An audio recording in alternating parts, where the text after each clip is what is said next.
Talk of Brexit has dominated the news cycle for what seems like an eternity. But surely Premier League soccer fans have been able to take a break from all the politics and the infighting just so they can follow the teams they love, right? No, it seems even soccer is caught in the middle of this giant political divorce.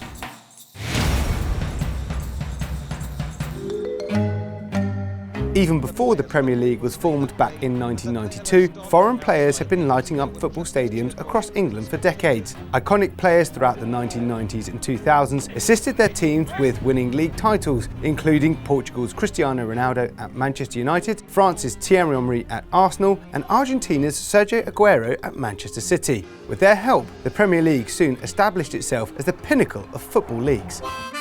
Let's go back to the very first weekend of Premier League fixtures in August 1992. Players from 13 non-UK nations were on the pitch, and of the 273 players from the 22 original teams, 199 were eligible to play for England. Fast forward that to figures from August 2018. Only 86 of 279 players qualified as English, with the remaining 193 originating from 55 different nations. A total of 110 non-UK countries have had players play in the Premier League, with France flying its flag as the most represented, with 206 players. Players have come from as far and wide as the Faroe Islands and the Seychelles, and Chelsea holds the international crown, using 157 players from outside the UK.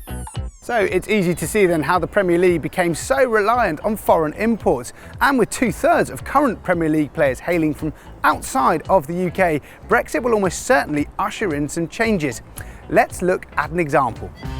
North London club Arsenal used 28 players during the 2018-2019 season. More than 70% of those players, 20 to be exact, are from outside the UK, but most of them, 80%, are from inside the European Union. So with EU nationals making up much of Arsenal's squad, what happens to those players? To examine what could take place, let's look at the current rules pre-Brexit.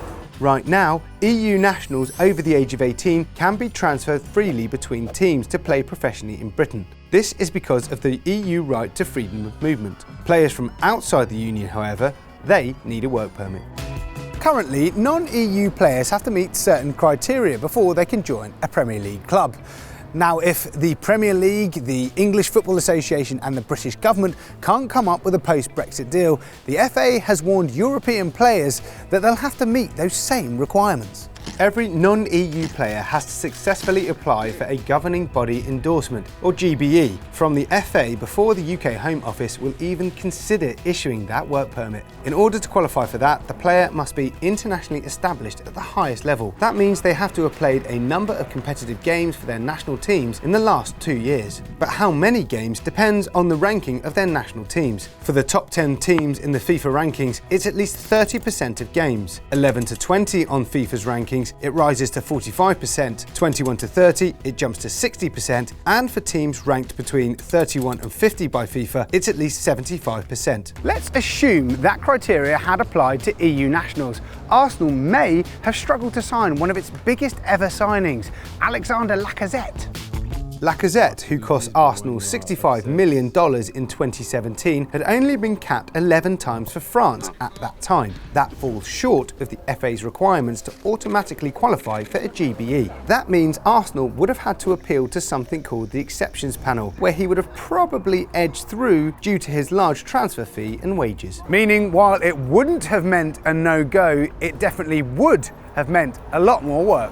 And it's not just the current generation of players that may be affected by Brexit. Premier League clubs may also lose access to EU players between the ages of 16 and 18 as well. While FIFA's Article 19 prevents players under the age of 18 from being transferred from one country to another, transfers within the European Union are allowed. That means Spaniards like Hector Bellerin and Cesc Fabregas were able to join Arsenal when they were 16. But this would pose a problem post-Brexit. It's estimated 20% of players in Premier League academies are non-British. To add another hurdle, the Football Association has proposed cutting the number of non-homegrown players allowed in each squad down from 17 to 13. The Premier League has pushed back on that, but overall it's estimated that more than 150 EU Premier League players would soon find it tough to get visas if freedom of movement was restricted.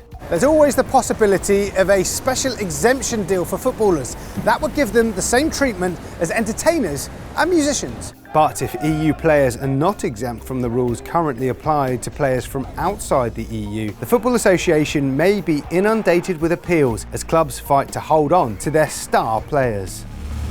Hi guys, Adam here. Thanks very much for watching. Don't forget to subscribe and comment in the places below. Do let us know any other sports stories you think we should be covering on CNBC as well, and we'll see you next time.